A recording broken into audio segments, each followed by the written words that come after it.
Bonjour, nous allons regarder aujourd'hui en introduction un chariot de catégorie 1A qui va servir à déplacer du matériel du sol au sol ou charger, décharger un camion. Ce chariot va présenter 4 points de contrôle systématique.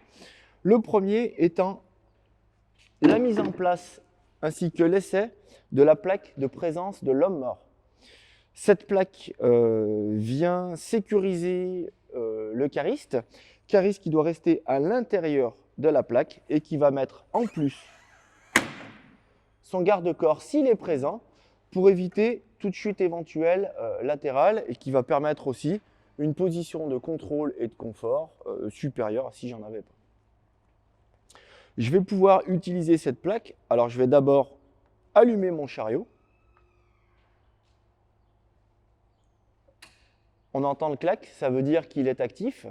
Donc, si j'avance très légèrement et si je recule, vous voyez que mon chariot est fonctionnel. Je vais descendre de cette plaque et vérifier la sécurité. Si j'avance et que j'essaie de reculer, si j'essaie de lever ou de baisser les fourches, j'ai aucun mouvement. Mon détecteur de présence est donc fonctionnel. Je peux remonter dans mon chariot. Et maintenant que je suis remonté dessus, j'avance. Ou je peux reculer à foison. Et ça fonctionne correctement. Je vais maintenant vérifier mon système anti-écrasement qui est présent juste ici, qui va me servir, alors, en cas de recul, si je percute quelque chose et que je me retrouve écrasé sur mon système, à refaire partir le chariot dans la marche inverse. Donc je recule en douceur. Si jamais je me retrouve coincé, vous avez vu que le chariot repart de l'autre côté. En situation de travail, je ne vais pas m'écraser dessus, je vais appuyer directement avec la main. Donc, je me mets sur le côté, je recule en douceur après avoir regardé, et vous voyez que mon chariot, il repart dans le sens inverse. Mon système anti-écrasement est donc fonctionnel. Je vais tester maintenant le bouton d'arrêt d'urgence, qui peut se situer n'importe où sur votre chariot, qui n'est pas forcément présent. J'appuie dessus, j'ai un code erreur qui s'affiche ici sur mon LCD. J'essaye d'avancer, de reculer, de lever les fourches. Plus rien ne fonctionne, même l'avertisseur sonore sur ce modèle est coupé.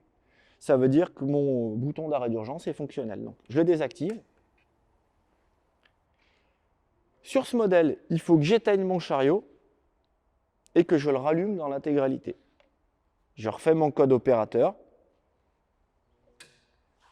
Le clic est actif et je m'aperçois que mon chariot se redéplace à nouveau. J'ai vérifié mes 4 points de présence. Tout va bien. Je peux passer aux autres points de vérif.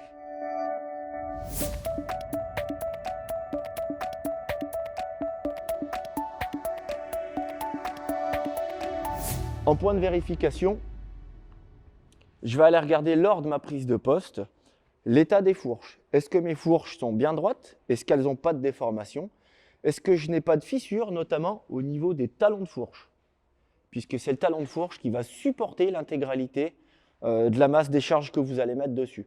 Même si sur les catégories 1A, en bout de fourche, on a aussi un support supplémentaire, puisqu'on a une cheville qui va se lever ici. Je vais vérifier aussi quand j'y suis l'état de ma batterie. Si je dois intervenir physiquement, je dois avoir des gants anti-acide ainsi que des lunettes de protection anti-acide qui pourraient me protéger d'éventuelles éclaboussures. Donc là, je vais regarder à l'intérieur mes témoins qui doivent être plaqués à la vitre. S'ils sont plaqués à la vitre, j'ai assez de liquide à l'intérieur.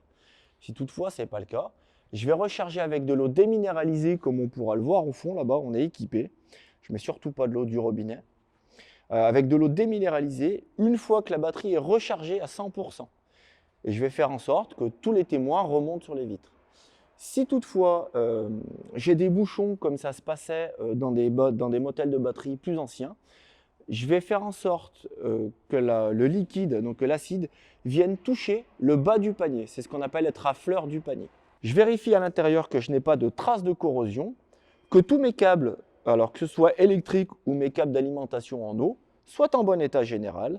Et si j'ai une paille qui va jusqu'au fond de ma batterie, je vérifie qu'elle soit en état et une fois équipée, je vais aller la soulever pour vérifier qu'à l'intérieur, il reste du liquide ou pas. Si j'ai du liquide au fond de ma charge de batterie, c'est que j'ai une fuite quelque part. Donc je vais faire intervenir la maintenance. Une fois que c'est fait, je peux replier. Je vais vérifier l'état général de ma carrosserie pour voir si la carrosserie n'est pas déformée au point d'avoir une accroche qui pourrait entraîner un opérateur ou du matériel, ou quelque chose qui pourrait trancher, donc, et là pareil, blesser quelqu'un ou abîmer du matériel. Là en l'occurrence, donc mon carénage est en bon état. Je n'ai pas de raison de m'alarmer plus que ça. Sur ce modèle, les vérifications standards sont très simples. J'ai vérifié l'avant, maintenant je vais vérifier le poste de commande si je n'ai pas eu l'occasion de le faire avant. Mon timon est fonctionnel. Ici, je vois qu'il tourne et que je n'ai pas d'aide à la direction. Donc il va falloir que j'y aille un petit peu en forçant. Mon avertisseur fonctionne et j'ai testé les 2 boutons de chaque côté pour voir si les 2 sont fonctionnels.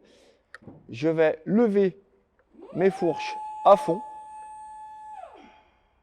ça fonctionne. Baisser mes fourches à fond, ça fonctionne. Je vais pouvoir avancer, regarder derrière et reculer. Ici, tout est fonctionnel. Au niveau du poste de commande, j'évite de faire en sorte de dépasser les talons pour un manque de stabilité. Je reste bien stable à l'intérieur et surtout pas les pieds serrés, les pieds écartés pour avoir un maximum de stabilité. Une fois que je suis en position de conduite et que j'ai fait la plupart de mes vérifications, je peux commencer à travailler. C'est parti. On se retrouve juste après pour les prochaines machines.